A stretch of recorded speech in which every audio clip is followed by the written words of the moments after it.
Hello जी, नमस्ते। मैं हीरालाल शर्मा आप सभी का एक बार फिर स्वागत करता हूं आपके अपने यूट्यूब चैनल हीरालाल शर्मा पर।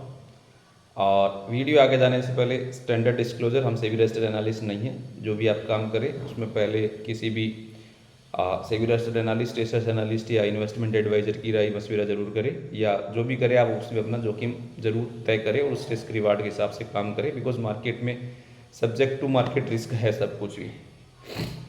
तो लास्ट टाइम हमने जब वीडियो अपलोड किया था तब निफ्टी और बैंक निफ्टी का एनालिसिस 9 सितंबर 10 सितंबर के आसपास था, वो 9-10 सितंबर।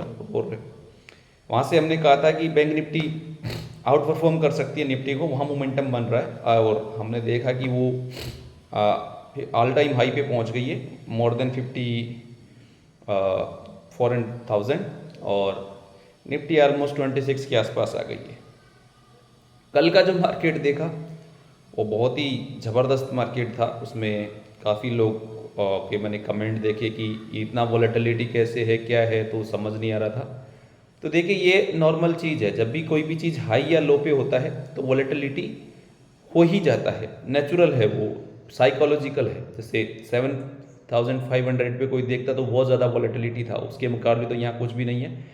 ये पार्ट है, जो जितना रिट्रेस होता है उसका उसी हिसाब से करेक्शन होता है। तो ये एक साइकोलॉजी है। तो एलियट वेव जो है वो कुछ ऐसा ही है। तो अगर आप उस हिसाब को समझना चाहते हैं, साइकोलॉजिकल उस हिसाब से सक्सेस होना चाहते हैं, तो हमारा अगला बैच अभी चल रहा है, जिसका रजिस्ट्रेशन आज से ही ओपन हुआ, 21 से 30 तक चलेगा। उसमें आप रजिस्टर कर सकते हैं। वहाँ हम पूरा साइकोलॉजी बेस्ड ही कवर कर सकते हैं। ट्रेडिंग सिस्टम मार्केट में हज़ारों हैं, लेकिन जिसमें साइकोलॉजिकल नहीं है, इमोशनल कंट्रोल नहीं है ना, उसके वो में सक्सेस रेट की संभावना उतनी ही कम हो जाती है। बिकॉज कल आपने देखा होगा कि सब कुछ है।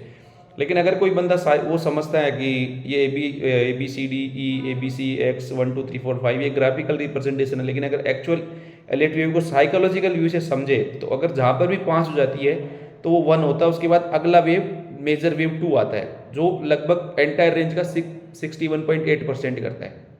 कल आपने मार्केट को देखा होगा, जब ओपनिंग हुआ तब भी उसने एग्जैक्ट 61 करके उसके बाद रैली 300 पॉइंट हुआ, उसके बाद वापस टूटा 300, वो भी 61 था, और उसके बाद उसी हाई को उसने बड़ी तेजी से काट दिया।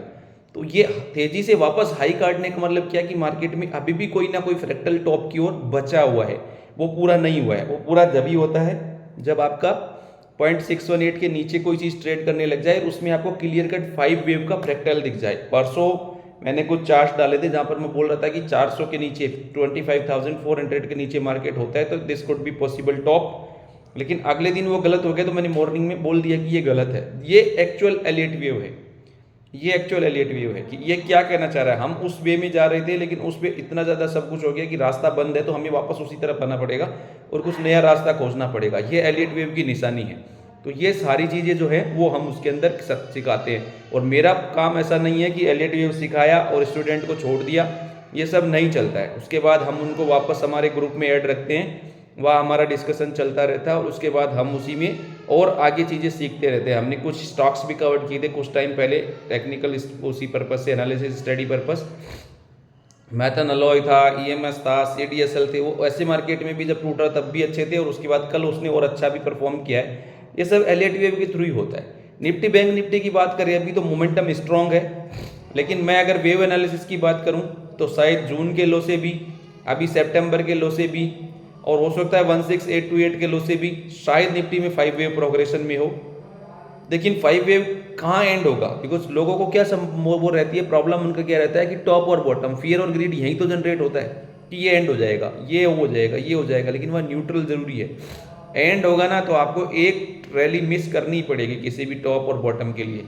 उसके बगैर आपका ना तो आपको ट्रेडिंग सिस्टम गाइड कर सकता है कि मेरा रिस्क रिवार्ड कैसा है, आने वाले टारगेट प्रोजेक्शन क्या है। जब तक वो है तब तक आप रह सकते हैं। जैसे कल मार्केट आया गोल्डन रिट्रेसमेंट पे, अगर वो गोल्डन रिट्रेसमेंट होल्ड होगा तो नया हाई आएगा, मार्केट ने दिया, ठीक है। अगर वो वापस ब्रीच हो रहा है तो आप निकल जाइए। हो सकता है हम कुछ अगला एबीसी डाउन साइड हो, या 1 2 3 4 5 डाउन साइड भी स्टार्ट हो सकते हैं। ये एलियट वेव सिखाता है, ये सारी चीजें वो है।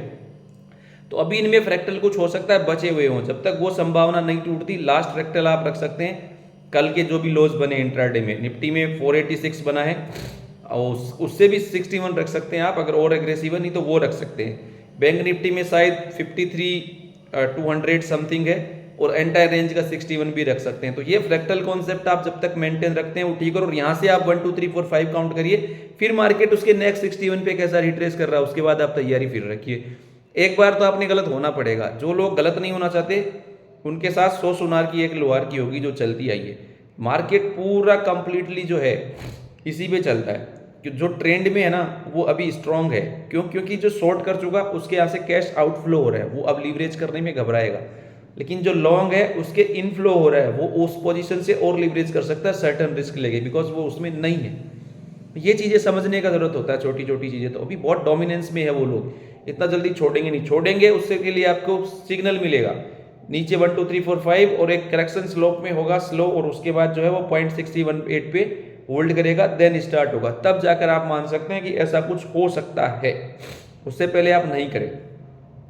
23 सितंबर जो है वो इक्विनॉक्स है, और मार्च और सितंबर में इक्वल डे नाइट होती है, और जून और दिसंबर में उनका प्रोपोर्शनेट चेंज हो जाता है। डे बड़ा होता है जून में, नाइट बड़ी होती है दिसंबर में। तो वो गेन स्टडी या इस पे आपके सोलर साइकिल्स पे इम्पोर्टेंट है, तो वो ज़रूरी है। तो उस पर देखते हैं क्या एक्शन होता है, कंटिन्यूएशन होता है या कुछ रिवर्सल आता है कहीं से भी। लेकिन मैं जो सोच रहा हूँ यहाँ से जो लास्ट तक है, शायद कहीं ना कहीं हम वेव 5th के प्रोग्रेशन में 2-3 साइकिल पे, बट वो जब तक गोल्डन रिट्रेस होल्ड है तब तक चलता है। देखो दोनों बातों में फर्क है। उसका मतलब ये नहीं कि यहाँ से घूम जाएगा, घूमने के लिए भी आपको अगला स्टेप चाहिए। प्राइस एक्शन स्लो होना चाहिए। जब भी बस यू टर्न लेती है पहले स्लो होती है, फिर वो गियर चेंज होते हैं, फिर वापस स्लो से पकड़ता है, फिर पिकअप होता है, तो वैसे होगा। तो अभी वहाँ पे डिस्ट्रीब्यूशन फॉर्मेशन वगैरह अभी तो कुछ दिख ही नहीं रहा, तो वैसा कुछ होगा। उसके बाद होंगी फिर जैसा जो स्लोप में करेक्शंस होंगे, उसके बाद सब कुछ होगा। तो ये सब कुछ है। तो अगर आप चाहते हैं हमसे जुड़ना हमारे ग्रुप में, उसमें तो हमारे स्टेशन ओपन कर दिए गए हैं 21 से 30 सितंबर, दिवाली के आसपास ये होगा बैच एंड, इसलिए हमने इसको दिवाली नाम दिया है। और बाकी सारे मेरे लिंक ट्री पे मेरे से जुड़ने के आपको जो है इन्फॉर्मेशन अवेलेबल है, जहाँ पर मेरे सारे सोशल मीडिया हैंडल्स मैंने अटैच कर रखे हैं। tctcourse2023@gmail.com मेरा अल्टीमेट जो है जीमेल एड्रेस है, जिस पे आप संपर्क कर सकते हैं। और सबसे लास्ट में, अगर आपको पसंद आते हैं कंटेंट तो लाइक शेयर सब्सक्राइब आप ज़रूर करिए। ये आज के लिए था, तब तक के लिए धन्यवाद।